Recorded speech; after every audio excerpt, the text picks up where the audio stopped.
When I first heard my loved one's terminal diagnosis, I had spent 6 years of my career researching representations of loss in literature. But that didn't prepare me for the news. I didn't know what to say or do to make things better. I found myself no longer researching representations of loss. I was at a loss. I kept asking myself, what did I miss? How could I be so unprepared? So I went back to my books, and I discovered from one myth and several end-of-life memoirs that my family and I could have been more prepared. You can be more prepared.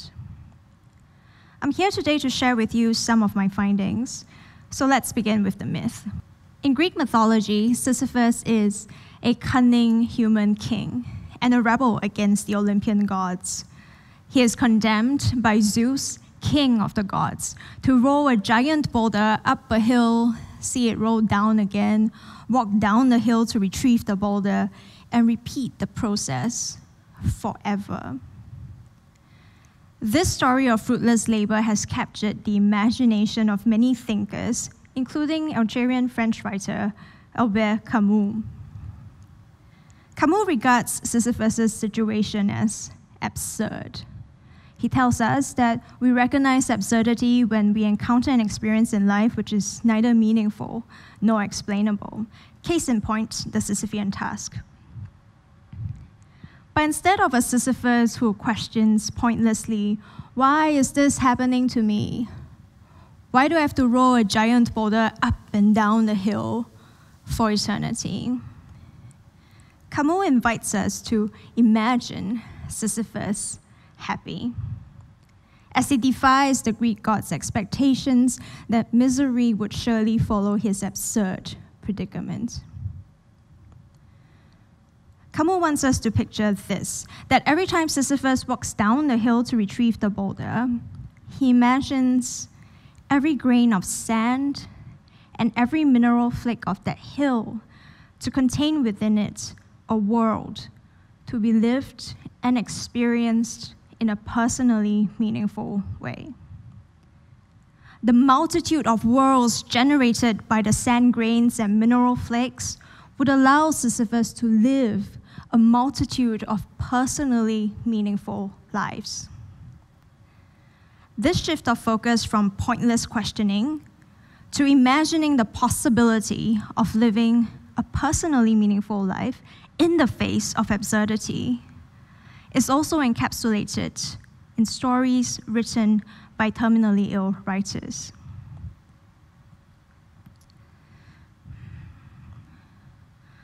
Why is this happening to me? This is a question shared by many patients upon hearing their terminal diagnosis. But the sense of absurdity doesn't end there. It recurs as the body becomes increasingly unresponsive to the desire for it to be well again, or to offer a satisfactory answer to the question, why me? Why now, when there's so much to look forward to in life? When patients describe how their lives have been turned upside down by a terminal illness, they are describing how a life that was full of potential is suddenly turned into a potentially meaningless one. But instead of remaining caught in this feeling, writers like Paul Kalanithi and Georgia Blaine overcome their initial response to lead personally meaningful lives at the end of life. How do they accomplish this? I think this has something to do with their awareness that time is dual, both qualitative and quantitative.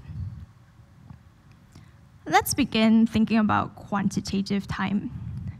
Quantitative time is a more familiar concept to us because it is clock time in terms of hours, minutes, seconds that flow from past, present to future. Deadlines, anniversaries, and milestones in life all contribute to this sense of certainty that, life flows in this trajectory. But terminal illness disrupts this sense of certainty as it upends our daily schedule and threatens to shut down our future plans to fulfill our hopes and dreams? What can medicine do to postpone my death? This is a practical question to ask our healthcare provider. But a second question it should be paired with is, how do I continue to live a personally meaningful life as I undergo treatment? We'll get back to this question in a bit.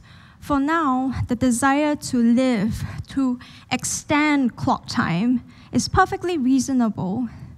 Indeed, a large part of innovation and advancement in medical technology is driven by the impetus to prolong lives.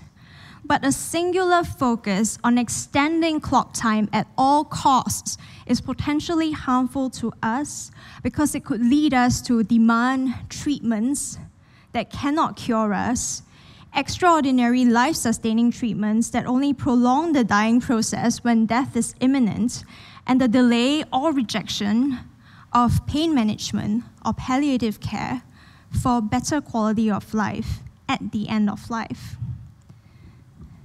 In other words, a needlessly messy and painful dying process, which not only breaks the body, but also the spirit every step of the way.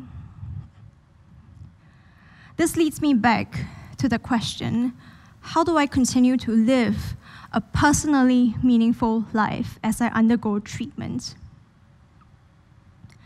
The concept of a personally meaningful life is tied to the awareness that time is qualitative too, that it is not just clock time.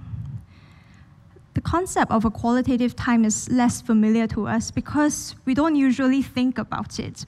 We live it intuitively. We cannot count it, but its intensity can be felt.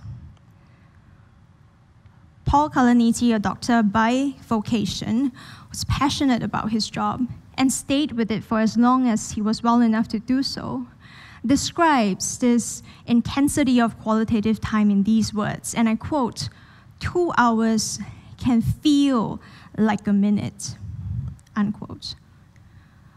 When you're doing something that's important to you, which you're passionate about, you are living life intensely. Georgia Blaine, a language lover and writer, who continued writing for as long as she was able to, regarded living intensely as keeping her alive. She tells us, and I quote, "So long as I continue spinning these tales, I will be spared. I will live to see another day," unquote. Instead of becoming fixated on extending clock time at all costs, Kalanithi and Blaine proactively juggled their treatment schedule and doing what's important to them.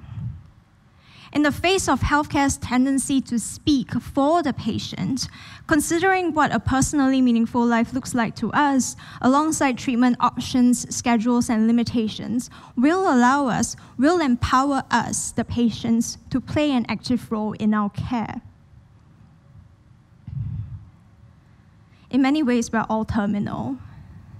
Death is inevitable, and dying really shouldn't be a taboo subject.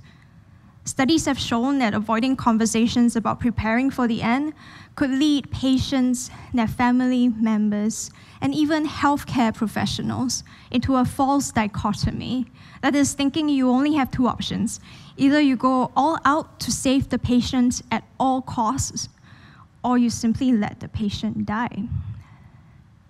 But there is a third way, and that is to prepare early by having conversations with your loved ones on what does a personally meaningful life look like to me in the face of a debilitating illness. Based on these conversations, in the event of an illness, fruitful discussions can begin on treatment options, schedules, and limitations that will allow you to live as much as possible the rest of your personal story on your own terms. These conversations about each and every one of us do not have to happen only as we are months or weeks away from death. It should occur throughout our lives because priorities change? The answer to the question, what is a personally meaningful life to me in the face of a debilitating illness, does not have to be extremely profound to have an impact on one's quality of life at the end of life. A patient shared that it was important to her to improve her relationship with her estranged daughter. And should she lose the capacity to speak or to care for herself, she didn't want pain and she didn't want to smell bad. Between her cancer diagnosis and her eventual death from the illness, she attended her daughter's wedding, which she felt gave her the opportunity to fulfill her role as a mother. And when she slipped into a coma, her healthcare team and loved ones took extra care to honor her wishes, to make sure that she felt as little pain as possible and that she didn't smell bad. Crucially, end-of-life conversations not only allow us to take stock regularly of what a personally meaningful life looks like to us, it also helps prepare our loved ones to know how best to care for us when we can no longer speak for ourselves. Like Sisyphus, Kalanithi, and Blaine, we all share the capacity to imagine what a personally meaningful life looks like to us. If there's only one message that you take away from this talk today, I hope it is this.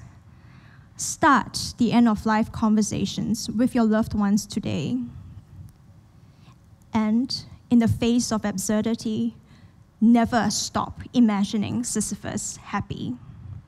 Thank you.